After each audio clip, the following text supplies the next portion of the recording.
Welcome, everybody, to the Positive Journey. On today's episode, we're going to be sort of taking a look at what we've done this week and what we may be planning on in the future weeks to come. Yeah. We touched a little bit last week on what we were doing as far as starting a garden. Yes. And starting our own garden plants. And I'm really excited about that. I am too. We got our rototiller. We Yes. ordered one. Yes, so we got just a nice gotta one. get it put together and That's going to be the fun part, putting it together. and then, get the ground tilled up. It never fails. Tillers, lawnmowers, because I remember when we bought that one lawnmower, all the 50 million pieces, you had to put it together. Yeah. It's almost like you went to IKEA or one of them other stores like that to buy a rototiller, and they sent you home with this huge box and 50 million pieces, and you got to figure out where it all goes. Two gay men. Come on. Yeah, really. I don't know why they didn't send this thing already put together Right. and everything. But yeah, we got our garden seeds started, at least a few of them. Right. Some more are coming today from Amazon. And then we just have to wait for the carrot seeds. Well, as we talked about, on the last episode, that this is kind of a way that you can kind of take control of your life. Prices are high. It is what it is. And I know, coming from depression parents and grandparents, that they always had a garden. Your family always had a garden. And I read something interesting that, we spend... It's an obscene amount of money or amount of water watering grass. Now, me, as a person that worked long hours in retail management for 38 years, I didn't go out and water my grass because I didn't want to cut it. But the theory is, if you're wasting all that money on grass, you might as well pour that water on something that's going to have a benefit for you. And I think gardens are definitely the way to go. You control what is there. If you want pesticides on them, you can do it. If you don't, you don't. You're controlling what goes into your body. You're controlling the food that you're going to have. Like for us, we're looking at stuff that you kind of use in everyday foods, like onions and peppers and, whatever the Trinity thing is, and just, tomatoes, because those are foods that Americans eat a lot of. And why should we go out and spend all this money on them when we can grow them at home? Well, it's not just so much the fact that you're spending all that money on them in the grocery store, but you go spend all that money, like, let's say maybe you weren't planning on using cherry tomatoes today. Yeah. You went to the store, you bought them, but you're not planning today, you're planning maybe later on in the week. Well, by the time you looked at them in the fridge the next day, they're molded and right. rotten. They're like decayed. It's like, I don't know where these grocery stores are supposedly getting these vegetables from, or how long they're holding on to them before they put them out. That stuff. But it's ridiculous when you buy that stuff and it's rotten by the next day. It's not, but you got to understand that stuff is mass produced. That stuff is probably has been sitting around, whether it was in a warehouse somewhere or in the grocery store. So they're made for immediate consumption. But I know, you said, no, it's not just about cost. Well, it is. Because, no matter what side of the political spectrum you're on, everybody's bitching about how expensive stuff is. So what do we do as Americans is we have to take the situation in our own hands. These politicians, and we're not trying to be political, but none of them give a shit about us. That's just the way it is. If you really want to be honest, they don't. So we're trying to take control of what we can take control of, right? So yeah, if we're going to bitch about the prices, we're going to try to do what we can about it. Plus, I think it's, for me, it's definitely a hobby that I need to do because I'm getting older. You work all day. It's too easy to just sit down on the couch and just kind of vegetate until the next day. This will give me something to get my butt moving and, keep me outdoors in the sun and put my hands in the earth. So, I mean, there's like a spiritual and like a peace kind of thing for me as well. And I think you enjoy gardening too. Oh, So I I mean, do. it's not only we're looking at this as something that we can make a positive statement and do something for ourselves, but it's also something we enjoy doing. So, it's a win for us. Well, it's something that we are gonna benefit from because a lot of what we're planting and planning on growing, we use. Right. We use a lot Absolutely. of. I mean, um, like you said when we were looking at the seeds that we were wanting to buy, yeah, these bundles came with some of what we wanted to plant, but we don't eat kale. Why Right. would we Yeah. have grown No. it? We don't eat okra. Why would we have grown it? So we concentrated only on stuff we knew we were going to eat. Mm-hmm. And that's pretty much, best way to look at it, best Yeah. way to do it. Yeah. Absolutely. So, And I think like homesteading is we tend to, as Americans, tend to want to do it when there's like crisis kind of a thing, but I think it's not only fun, but it's definitely more flavorful. Talk about the dehydration that you're doing. oh my God, I'm having dehydrator um, withdrawal. It's been, what, 2 days now since I've had something to Right, I know dehydrate. you're like an animal with it. And, But talk about why are you dehydrating these well, things? a lot of stuff like we we made an apple pie a couple weeks ago or Yeah. something, and I couldn't get just 2, 3 apples. You had to buy a bag of apples. Well, we don't eat apples constantly in this Right. house, so I dehydrated some of them, Mm-hmm. and that way, then when you have like your oatmeal in the morning, Mm-hmm. you need to remember there's that dehydrated fruit. Yep. And then you can break up maybe a couple of them apples, throw some of that strawberry, maybe a pineapple pieces in there, and have that with your oatmeal and everything. Um, Well, talk I've about the vegetables that you dehydrated and you made into like spices or well, I've powder. dehydrated some of them small carrots and whatever pieces of celery we had left over in the fridge, and some mushrooms because we found out that mushrooms is what they do to make beef base. Mm-hmm. So dehydrated all that, and I'm gonna make our own vegetable bouillon based powder. And what else I'm using the dehydrated tomatoes with is to make a gourmet Mediterranean spice blend with dried tomatoes, garlic, onion, oregano, basil, marjoram, parsley, all that stuff. So basically, where it's really beneficial is we've all done that. You've needed something for a recipe, and you may even eat it like celery. We needed celery for something, and it kind of sits there. I call it the vegetable hospice in your fridge because you put them in those crispers, forget they're there, and the next thing you know, you open them up and they're all withered and sad. But by being able to dehydrate these, you're converting them into like a into spice base, blends that you would go to a store and pay big money an for. unbelievable amount of money for just a small jar of, where you could buy, if you go to an Amish bulk store like we go to, Yeah.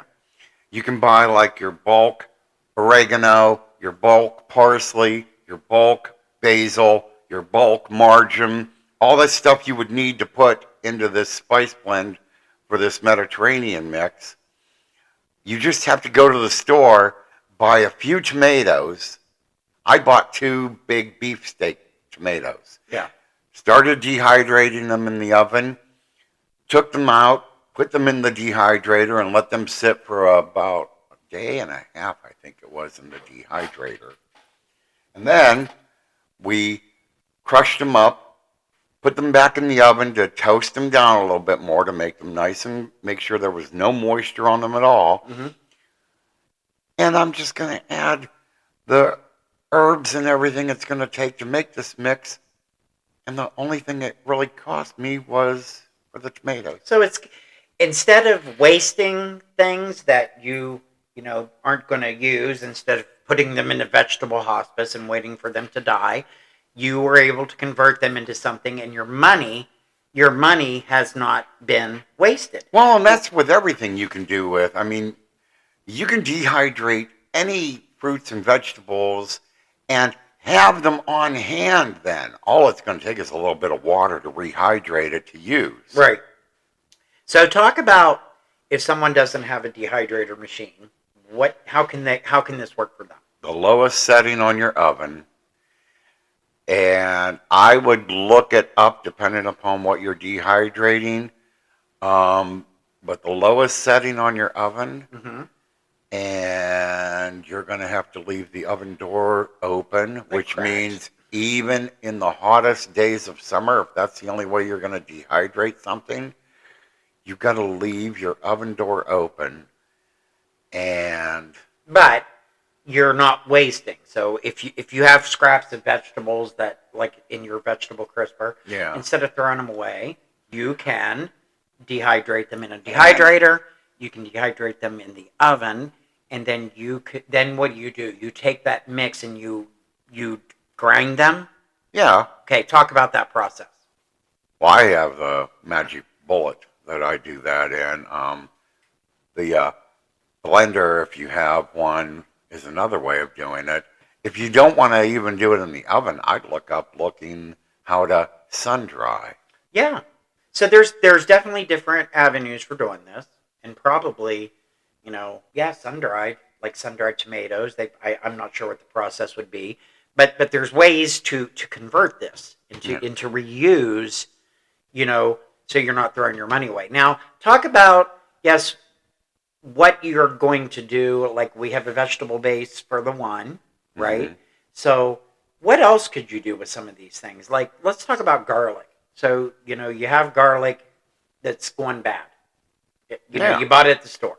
So talk about how you've made garlic powder. Well, you would just dry your garlic out in either a dehydrator or in the oven, Mm-hmm. and then just crush it up. And like the bowl. And then you'll have it'll make sort of a granulated garlic, but if you ground it up more after it's dried, it becomes garlic powder. So instead of going to the store, and I know garlic powder, like at Dollar General, is probably $1 or under, but if you already have it there, and even if you're using, you could add it to the powder that you already have in existence. Just kind of keep filling it in there. Yeah. So that, and these are the things our parents and grandparents, our aunties and our uncles did, that got them through hard times. And quite frankly, my dad and mom and your parents were middle class, and these are things they did, right? This is how people always go, how'd you have money back in them days? Well, our parents learned these skills and kept them up. So yes, they were able to save pennies here and there by doing these simple little things that we have gotten away from.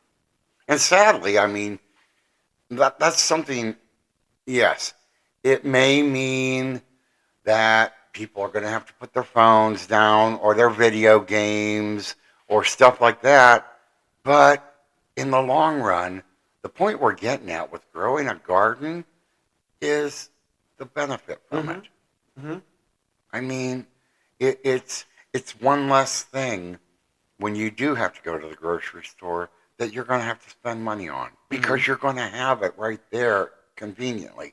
And yes, I understand a lot of people don't have access to a yard because they live in an apartment building or whatever. You can do a lot of this in containers on your porch. Absolutely. You don't have to run to the front yard of your apartment complex and flip your landlord out because you're rototilling the front yard or whatever. Even if it's just a couple things. I mean, every little bit you do to help yourself goes a long way. And look at some of these, like chia seeds and stuff like that. They have herb gardens that you just put in little clay pots and set them on your kitchen window.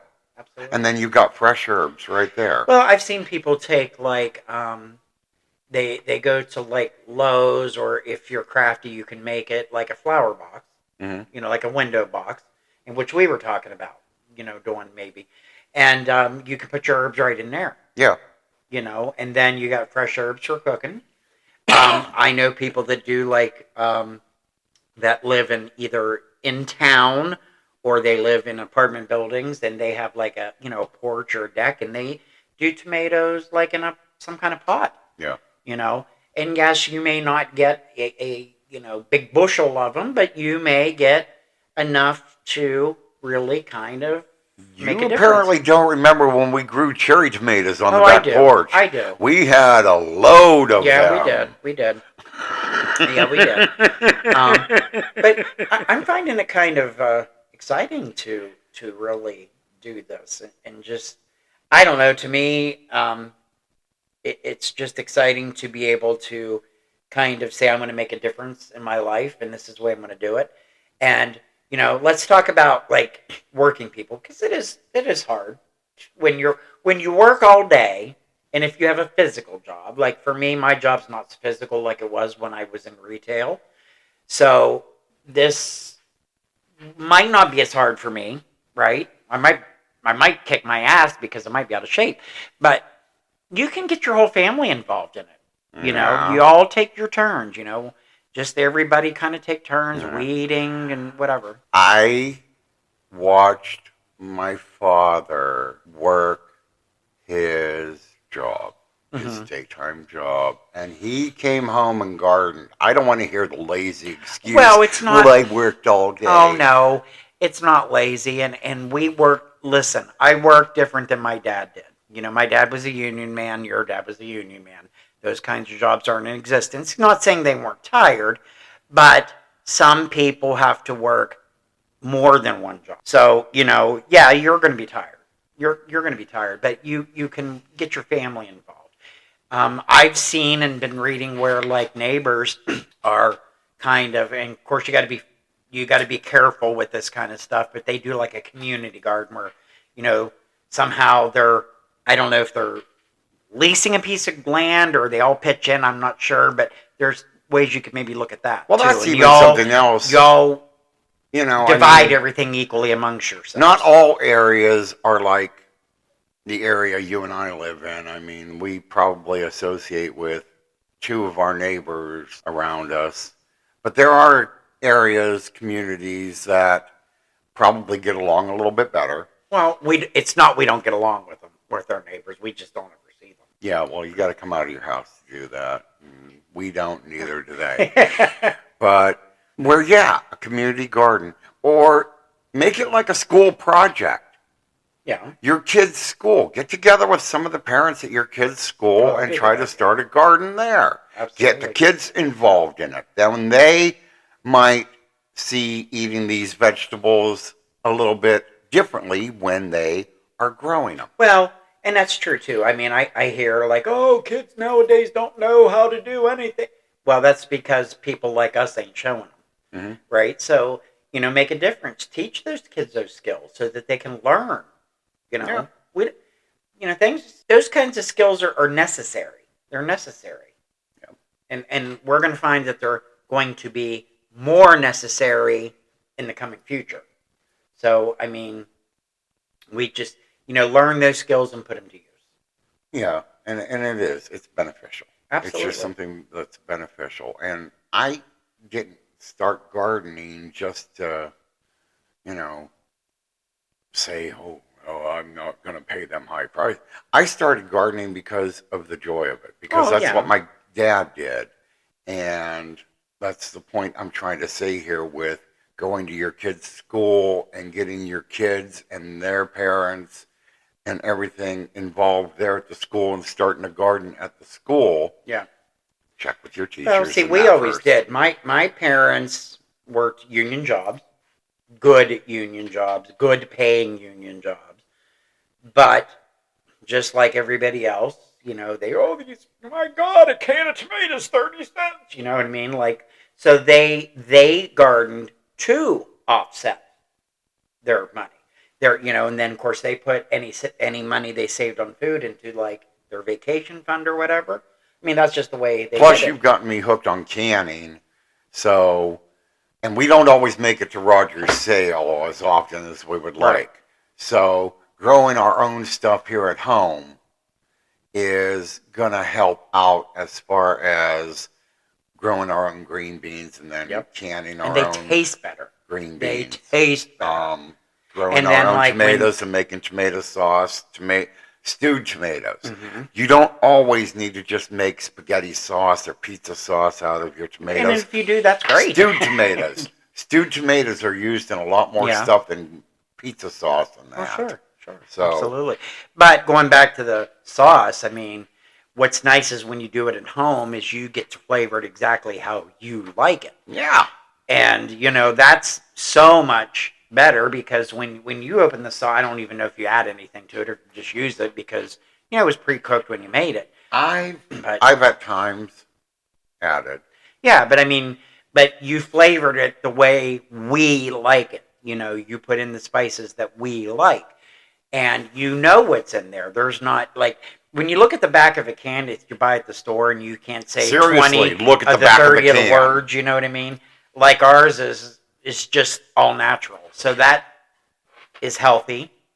That's better for you. So I mean, it's a win-win all around I when mean, you do your seriously, own look stuff. at the back of a can, and we're gonna try to can some of our own pie fillings. I bought raisins the last Yeah. time we went to the Amish food store, and I'm gonna can some of that because I think you can use that pie filling as well. I think it's the same stuff you would use in raisin filled cookies. So Yeah. that pie filling is going to be beneficial for us when we can it because we'll be able to make pies out of it Yeah. or raisin filled cookies, which we both have urges for. Right. Right. Yeah. Absolutely. So Yeah. that's exciting. That's definitely something that I'm we're going to definitely love looking this. forward to. I'm really going to love this. I mean, for the most part, since we've been here in this house, we've always just had just the small garden that I've been tending to, that I Mhm. had a few tomato plants in, maybe some squash and some zucchini, and mostly my herbs like my oregano and thyme and parsley. But yeah, this is going to be fun having a Mhm. big garden And again. see, I'm also contemplating putting some stuff. I like flowers, and I like stuff that attracts the butterflies and the bees and the hummingbirds. So we're even talking about maybe doing some stuff in our front yard, like more of a landscape kind of feel, but more like an old-fashioned garden, flower garden. Yeah. So I'm kind of even looking forward to, and that'll be a work in progress. That's not something I'm going to spend a lot of money on, but maybe we talked about maybe doing some lavender, which you can also convert into other things. There's, I've been looking a little bit, but you're more the crafty person. What can you do with lavender? What can you do with it? You can make potpourri, and you can make, sachets, and for scents and stuff like that. Um, Mint, because we do have mint, Yeah. and we started drinking like mint water, and which was really good last year. It was really refreshing, Yeah. in an odd sort of way. Because I'm not. You're more the mint person than I am. Like I like mint, like if it's a peppermint, like a candy, because you just ate onions and you want something to take your, cleanse your breath. But you like mint, so I mean, um, you know, having the mint water was just like quenched your thirst, just like so. I don't know, it was different, but um, even taking those kinds of things and just enjoying the beauty that they bring us. So that's kind of one of my projects is working And on it's yard. something that you don't have to keep replanting. Oh, Mint spreads. it's like a disease. I mean, it goes everywhere. Oregano is another one. If I didn't border off the herb area in the garden, Yeah. that oregano and thyme would be all over the place in that garden. I wouldn't be able to find parsley or anything in it. Yeah. So, Yeah. so, yeah, part of what we're going to be doing as far as the garden. And I think you could do a lot with a front yard landscaping garden. I Yeah. mean, it's Yeah. just we either need to trim a lot on our side of the hedge or something because our rose bushes died where they were. Well, that was a bad place to put them. It was just not a good place. And whatever that thing is grows like so. We really need to dig this ugly bush, which I think the neighbor planted. When there was different people living here. I don't think those families got along. But yeah, I would definitely like to make it more like a English garden kind of look. Yeah. Um, just because I think it's pretty. I think the neighbors here, like we live in a very like it's not a homeowner association, but it kind of reminds you of one. Like all the houses look alike, the yards look alike, and so that's not me. And we want to make this property our own. Well, and we also talked about before you start tilling anywhere in the backyard or the front yard for anything, I would find out first of all where all of our water lines run we will. and We'll stuff like that. Yeah, I we mean, will. I would check into all that because I don't want to be tilling up the backyard and be like, shit, there goes the septic. Well, the water would be in front. Yeah. It would come in the front. But over on that side of the yard, it wouldn't be there. I don't know. The water heater is sort of like the water heaters. Yeah, but the water we know where the water comes in at because it comes between us and the other on the other side because we had that hole in that pipe that the neighbor complained about for 6 months, which was on his property. But anyway, so we know where the water comes in at. Yeah. But I don't know. I just there's a lot of herbs and stuff we could probably plant up front as well. I know there's herbs you're planting in the back, but some like shade, and some are really pretty. Some grow like flowers. Yeah. So I follow this lady on social media. She does like floral stuff for her garden, but a lot of herbs and stuff come up like ornamental plants, and she kind of mixes them in, and it's just gorgeous the way she does it.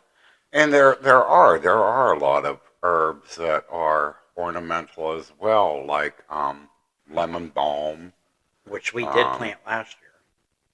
There's purple basil, which is not only a flowering plant, but the color of it will add an accent to the garden. There's even adding, like you were saying, lavender, but even adding like herbs that you're going to use even just to cook. I mean, I don't have a lot of space in the backyard garden for some of the stuff that I grow, but I could add out front here. But like you said, we also don't get a lot of sunlight in the backyard.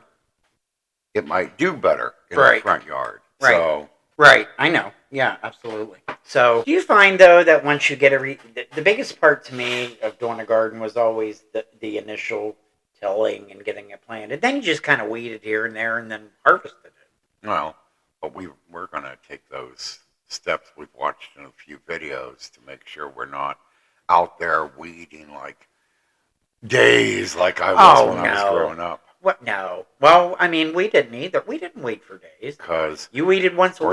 We're gonna be putting like cardboard down but around things. Here's our concern, and we're doing some look, and maybe someone who's listening is smarter than we are.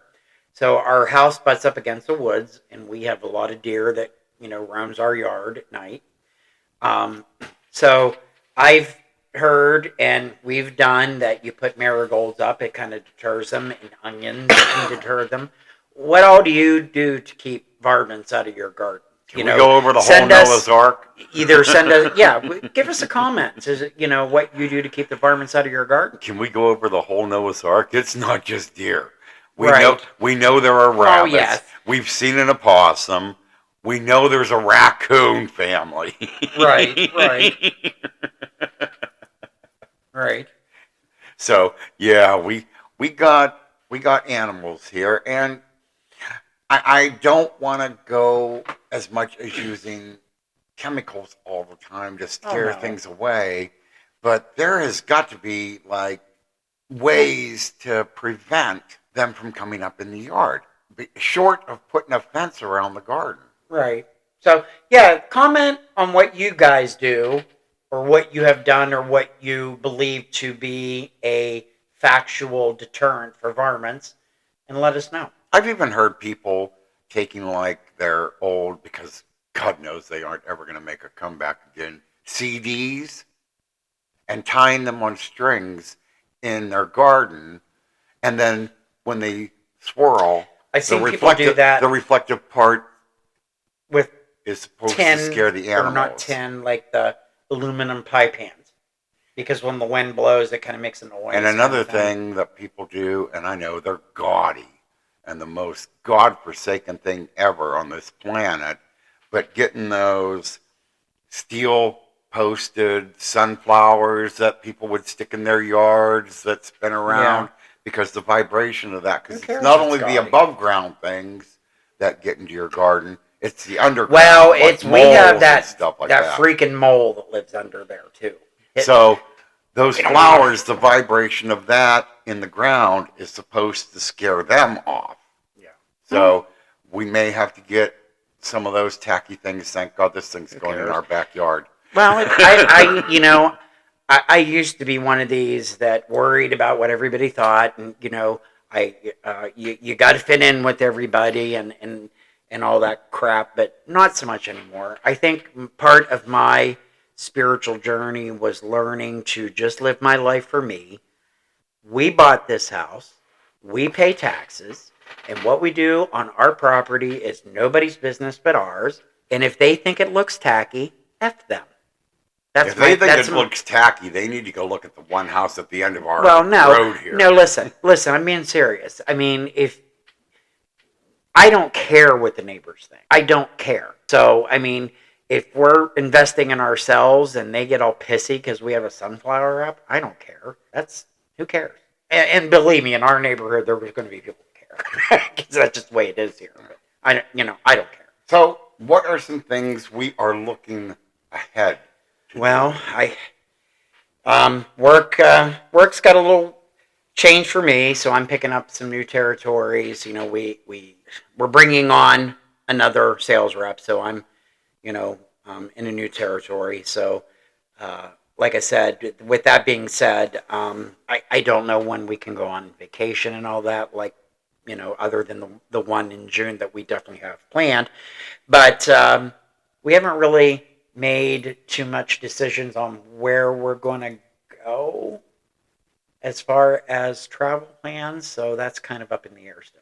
Yeah, but there's things we're going to be doing here at home. Oh yeah. I'm going to try to make this jelly that we've watched this one Amish girl make on YouTube. Yeah, who knew? I want to see how that. So give them a brief overview before we wind down for this episode, and talk about how you're going to make this jelly. It's apparently fruit juice, sugar, and pectin. That's it. And you do what? You boil it, get it to thicken, you put it in a jar, and from what she says, you turn the jar upside down for it to seal, and it makes jelly. Okay, so that's kind of cool. So I think the exciting part for us is it doesn't have to just be plain old grape juice. We are going to experiment with different fruit juices. Yeah, but that's just it. I mean, like even the one girl that I used to work with and now you work with, we were talking about that with her the other day. Yeah. And, like she said, all I've ever heard of when you're making jelly or anything like that is you get your fruit, you boil it down and everything. Yeah. Fruit juice that you just can go in the store and buy. The Amish apparently can make jelly out of. Yeah. That's probably how it was always done. I mean, seriously. That's probably how it always was done, and we just didn't know. Oh my God. Kind of would put Schmuckers out of business, don't you think? Yeah, probably. If it's that easy to make jelly. I'm not how much is jelly in the store? I don't even know. A couple bucks? It's been a while since we've Okay, ever so a couple bought it. bucks. So if you already have sugar and you already, if you're already canning like we do and have pectin, you can buy a thing of juice for the same price, and I think maybe even a little cheaper than a jar of jelly, and end up with 10 times the amount of jelly. Well, how much are those bottles of juice? I got that at the dollar store for $2.50. Or no, we got that at Kroger. Yeah. And it was $3.50. It's usually $2.50 at the dollar store. Yeah. So for $3.50, we got whatever a big bottle, gallon, I don't know, of juice is. Or you would have spent $4 or $5 for the jelly. I know the recipe calls for at least 5 cups of fruit juice. Okay, there was more than 5 cups in that. So, and then it gives you 20, 30 quarts or something. So you're going to end up with 10 times the amount. Hey, and think of this, especially when the holidays come around, right? That's like a unique gift. Yeah. There's always those, what can I do for my work people? That's a gift. Well, that's what Homemade she says jelly. she does. She makes that jelly and she gives it out to her neighbors. Sure. I mean, because seriously, you're not doing anything to preserve it. So you're going to have... Yes, you are. No, there's no paraffin wax put on it. You can't just put it away in a pantry. This jelly is going to be like, here it is.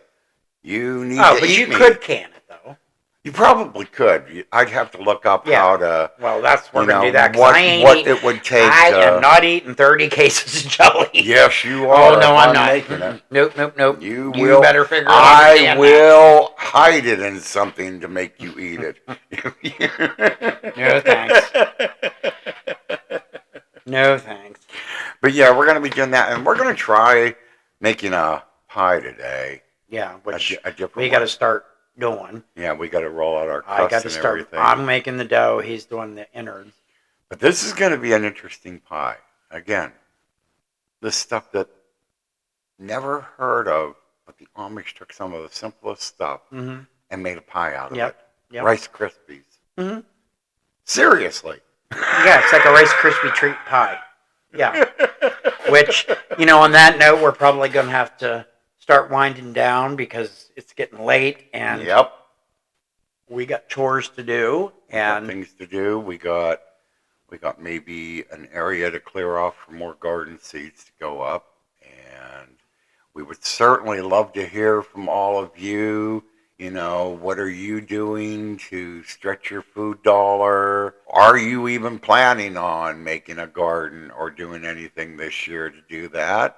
And if you are, please let us know by emailing us at joywithoutjustification@gmail.com. Yep. And leave us a review on this podcast. Even go back and check some of our other podcasts. Heck, even go check our older podcasts on Joy Without Justification. Yeah. And leave a review. Yeah. Say hi. Yep. Whatever. Let us know what you're doing out there to kind of take control of your life, make your life easier. Are you doing a garden this year? What are you growing? We'd love to hear from everybody. And on that note, everyone, we hope you have an amazing day. Go out there, enjoy life, and peace out.